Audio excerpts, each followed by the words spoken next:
Shedeur Sanders' journey takes a twist. Browns QB linked to NFC Powerhouse as trade rumors rock NFL. The day Cleveland made its move. The Cleveland Browns' war room wasn't silent when they made the call to jump ahead of the Philadelphia Eagles.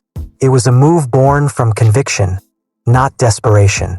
In the 5th round of the 2025 NFL Draft, Cleveland gave up 2 late-round selections to the Seattle Seahawks, leaping up 1 spot to snag Shedeur Sanders, a quarterback whose name had been a fixture in first-round mocks just 6 months earlier.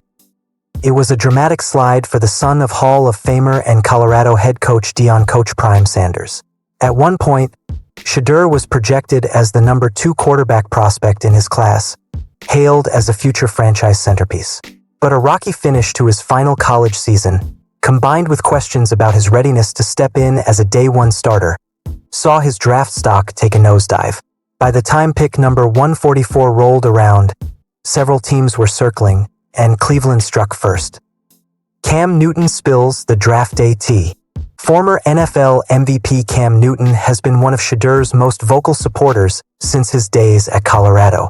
And according to Newton, Cleveland wasn't the only franchise looking to land Sanders. My source tells me that it wasn't just the Baltimore Ravens. Newton revealed on his podcast recently. It was 3 teams: the Cleveland Browns, the Philadelphia Eagles, and it was also the Baltimore Ravens. The Eagles, Jalen Hurts has been nothing less than the model citizen. And of course, he's thinking to himself like, you're talking about development, you're talking about preparing him to be a potential starting quarterback. Philadelphia held pick number 145. The Browns knew they couldn't risk waiting. The trade was made. The selection was announced. And just like that, Shedeur Sanders' slide was over. Would Shedeur have fit in Baltimore or Philly? On paper, Sanders might have been an odd fit for either the Ravens or the Eagles. Both franchises have generational quarterbacks in Lamar Jackson and Jalen Hurts. Both offenses are built around dual-threat playmakers who already have a strong grasp of their schemes. Sanders would have been a long-term project, a luxury pick for a team with playoff aspirations. Newton didn't mince words about why Shedeur might have preferred Cleveland over those destinations.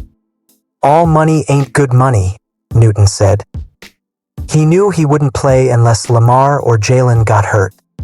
Translation: Sanders wanted to land somewhere that at least offered a clearer path to development and, eventually, meaningful snaps.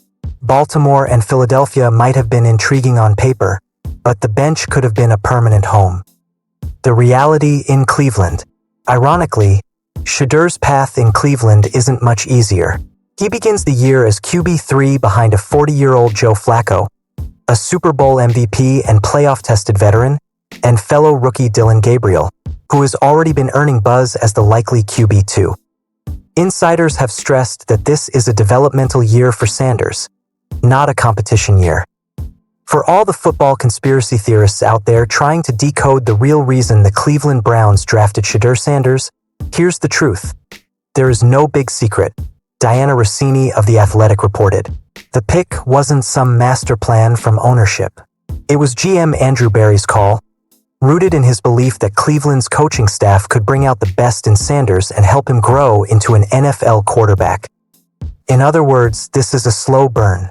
Cleveland has no intention of rushing Sanders into action.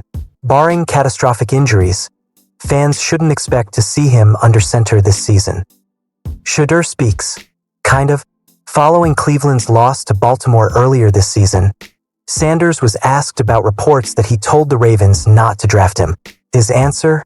Pure focus on the present. My response is I'm focused on the now, Sanders told reporters. I don't really talk about anything in the past, and whatever happened in the past, it is what it is. I'm more focused on how this game went and figuring out how to move forward from here. You wouldn't even believe my memory doesn't go back that far. I don't even remember anything post-draft. I just remember I'm here, I go to practice every day, and it's a 24-hour rule. It serves no purpose in my life. That response only added intrigue. Did Shedeur really steer his way out of Baltimore? Was he actively shaping his destiny in the draft?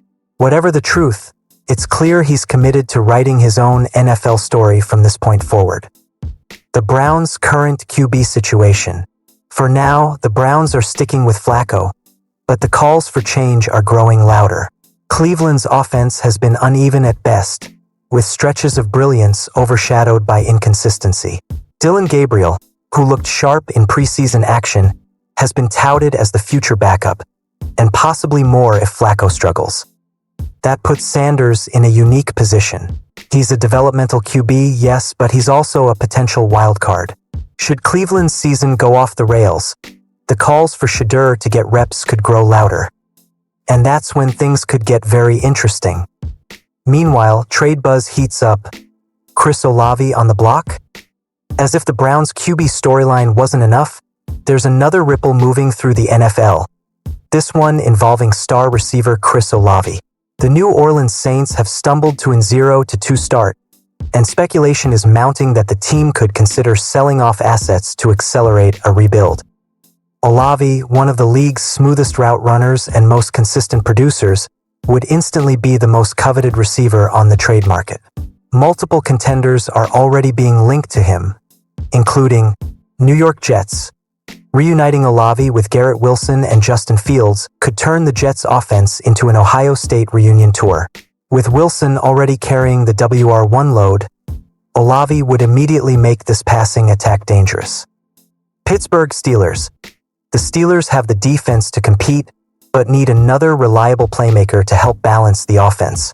Adding Olave could be the move that takes them from fringe playoff team to legitimate AFC contender. Kansas City Chiefs. Perhaps the most exciting landing spot, Kansas City is reportedly exploring upgrades to give Patrick Mahomes a true WR1. Olave catching passes from Mahomes is the kind of mid-season twist that could swing the AFC race. If the Saints decide to sell, Olave could be wearing a new uniform before Halloween, and whichever team lands him instantly becomes more dangerous. Why this all matters for Cleveland.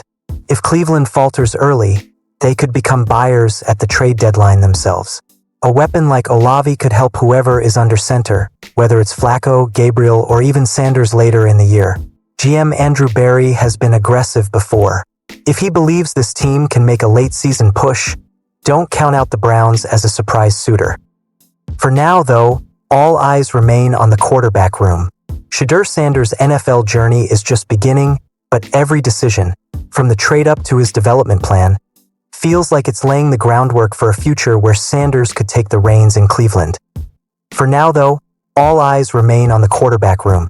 Shedeur Sanders' NFL journey is just beginning, but every decision, from the trade-up to his development plan, feels like it's laying the groundwork for a future where Sanders could take the reins in Cleveland.